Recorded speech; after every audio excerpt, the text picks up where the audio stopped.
Historia del derecho penal en México. Para entender la historia del sistema de justicia penal en México, ¿qué ha cambiado desde su concepción? Algo que debemos preguntarnos es, ¿desde cuándo cambió? ¿Cómo se llevaba antes? O si desde que se constituye México como una nación, se creó. O si desde la independencia, o en qué momento suceden los cambios y cómo era antes. Por ello vamos a dividir el derecho en dos. El primero es derecho precortesiano.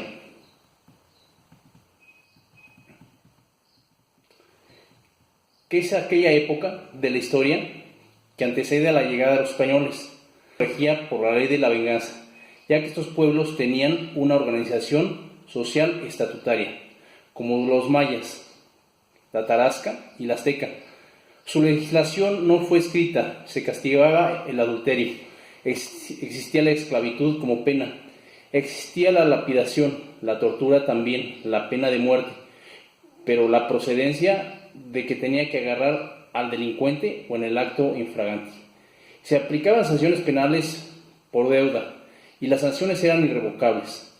En la cultura tarasca eran más crueles, ya que por el adulterio se llegaba a castigar a toda la familia con la pena de muerte. Si se llegaba a matar al monarca y toda su servidumbre por un delito que cometería el monarca, existía el amalgamiento, que era que el asesino era arrastrado por las calles hasta que moría. La cultura azteca tuvieron un derecho basado en los usos y costumbres. Dejaron constancias en documentos de sus prácticas, como en pictogramas estaban prohibidas las venganzas. Hacía una distinción de delito doloso y delito culposo. La persecución de los delitos era oficiosa. Existían términos que tenían que cumplir. No había atenuantes, pero sí agravantes. Había degradación del estatus social como pena, y se podía clasificar los delitos, pero no había una clasificación formal para ellos. Derecho penal colonial. Se destaca porque estaba regido por diversas normas, todas ellas en su mayoría de España, pero con diferencia de aplicación, por el texto que representaban los gobernantes y los gobernados de la Nueva España. Había diferencia de la aplicación de normas y penas, dependiendo de la raza, siendo más estrictos en contra de negros y mulatos, pero eran más benevolentes con los indígenas. En la época independiente, debido al desorden que dejó el movimiento de independencia, no se instituyó ni se puso en práctica la legislación penal alguna, pero lo que el castigo a los delitos seguía tomando en consideración las normas que regían con antelación a los diversos territorios del México independiente. La mayoría tenemos la creencia que dice que en la historia del país, cuando fue el momento en que el cura Hidalgo dio el grito de independencia, todo cambió, pero no hay continuidades ni nada que apreciar, en el sentido de lo que venía siendo el desarrollo, acaso completísimo del proceso, no solo penal, sino de los procesos jurisdiccionales en México, en la planta de la Nueva España. Y la verdad es que no es así. Heredamos muchísimo, sobre todo en materia del proceso, pero también de la legislación aplicable, a pesar de las resistencias que hubo en un primer momento. Se decía incluso, hay casos interesantes al principio de la vida republicana e independiente del país, y es que no había otra cosa, no se había otra ley aplicable en ese momento, ya que aún no se tenía codificado el derecho, no teníamos un código penal que se tuvo hasta entrar en el siglo XIX, y pues se aplicaba la ley de Indias o de las 7 partidas, o terminabas por no aplicar nada. Así es en realidad, lo que hay es una enorme continuidad en relación con los procedimientos en la aplicación de la ley, en la que tenían que tomar en cuenta las nuevas condiciones del país independiente.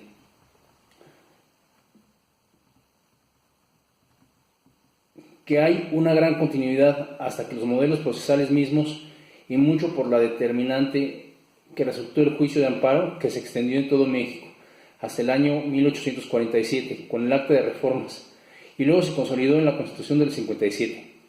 Pero a esos dos instrumentos lo que tenemos es un procedimiento y aplicación de leyes penales, civiles, mercantiles e incluso administrativas, que todavía vienen del antiguo régimen novohispano. Generalidades del derecho penal. El derecho penal es la rama del derecho público relativa a los delitos de las penas y a las medidas de seguridad, que tiene como principal objetivo la creación, la conservación y el orden social. El derecho penal pertenece al orden normativo interno de un Estado, por lo que guarda una estrecha relación con todas las ramas del derecho público, como son el derecho constitucional, el derecho administrativo, el derecho fiscal y el derecho internacional público, pero también en otras ramas del derecho privado, como el derecho civil y el derecho mercantil. En el caso del derecho constitucional, el derecho penal se relaciona con esta rama del derecho debido a que el derecho constitucional tiene como principal objetivo el estudio de la ley suprema, de la Constitución, y en ella se encuentran todas las bases del sistema jurídico y político de un Estado, por lo que el derecho penal debe regirse por todos los derechos constitucionales y por el límite que establece la Constitución. Con el derecho administrativo está vinculada por los delitos que cometan los servidores públicos en el ejercicio de sus funciones. En el caso del derecho fiscal está relacionado con el derecho penal por violación a las leyes tributarias que generen los delitos fiscales. Con el derecho internacional público se relaciona por los acuerdos de cooperación que se realicen entre dos o más estados para la persecución de delitos y delincuentes. Por su parte, con el derecho civil y el derecho a relación con el derecho penal, por los contratos y las relaciones que pueden generar algunas partes del delito. Se dividen en antropología criminal, que es el estudio del hombre. El delincuente investiga las causas biológicas del delincuente. Sociología criminal intenta descubrir el origen de la delincuencia a través de un enfoque social, por lo que pretende encontrar sus causas a través del medio ambiente. Endocrinología intenta descubrir el origen de la criminología en el origen de las glándulas de secreción interna.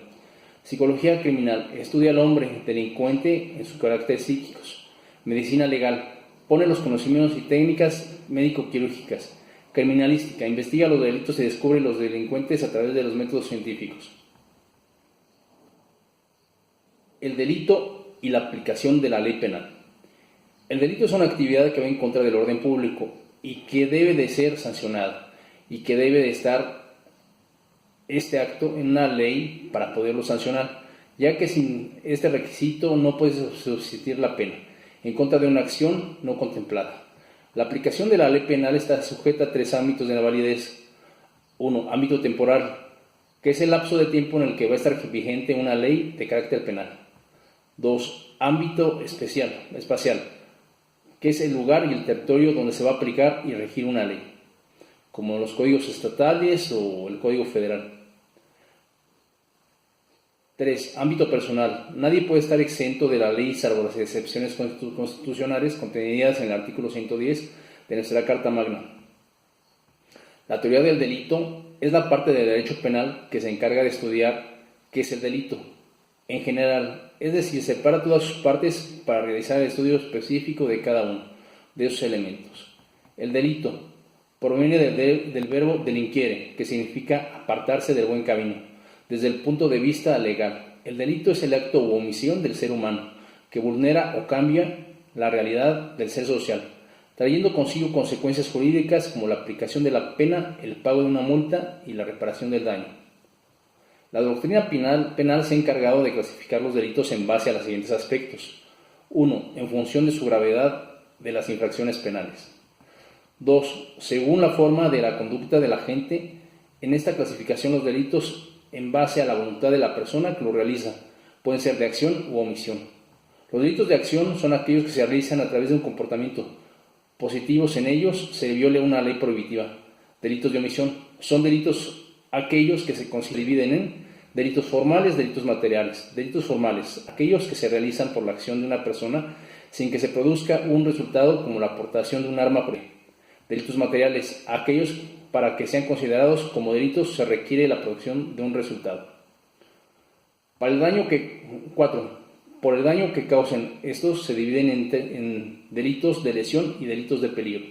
De lesión son los que causan un daño directo y efectivo. De peligro son aquellos que ponen en riesgo los bienes jurídicos tutelados, por ejemplo, la vida. 5. Por duración, se dividen en instantáneos con efectos permanentes. Instantáneos son los delitos que consuman en un solo acto. Instantáneos con efectos permanentes son los delitos que destruyen un bien jurídico, tutelado y permanecen las consecuencias del delito. Delito continuado es aquel que se realiza en varios actos y lesiona un solo daño. Permanentes, ese es aquel delito que se prolonga a lo largo del tiempo.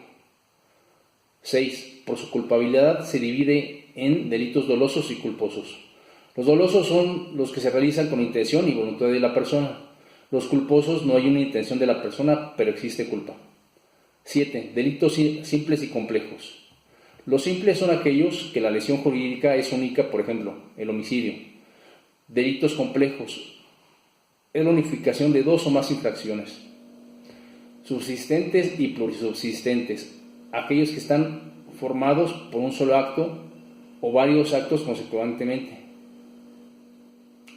Unisubjetivos y plurisubjetivos. Unisubjetivos en los que interviene una sola persona para realizar el acto, y plurisubjetivos en los que intervienen dos o más personas para realizar el acto. Teoría de la ley penal. La ley penal no comprende exclusivamente los códigos penales, sino que también en otras legislaciones de carácter mercantil fiscal. Incluso en materia de salud pueden encontrarse. Es por ello que al estudiar el tema de la teoría de la ley penal, esta debe analizarse desde diferentes ópticas, como sus características, sus fuentes y sus ámbitos de validez de la ley penal. En este sentido, las características de la ley penal son las siguientes. 1. Función pública. En su aplicación interviene el Estado con el objeto de conservar el orden y la paz pública.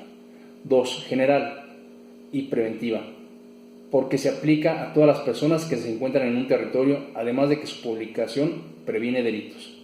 3. Castigadora, porque castiga las conductas que afectan a la sociedad. 4. Derecho normativo, porque está integrado por un conjunto de normas de carácter penal. Sancionadora y punitiva, porque las conductas contrarias al derecho tendrán como resultado la aplicación de una sanción. Las fuentes del derecho penal. Las fuentes del derecho penal reales son las razones y causas por las cuales nace la norma penal. Las fuentes formales son los procesos por los cuales la norma penal. Fuentes históricas son los documentos y antiguas legislaciones que ya no se encuentran en vigor, pero que sirven como base para la creación de la norma penal.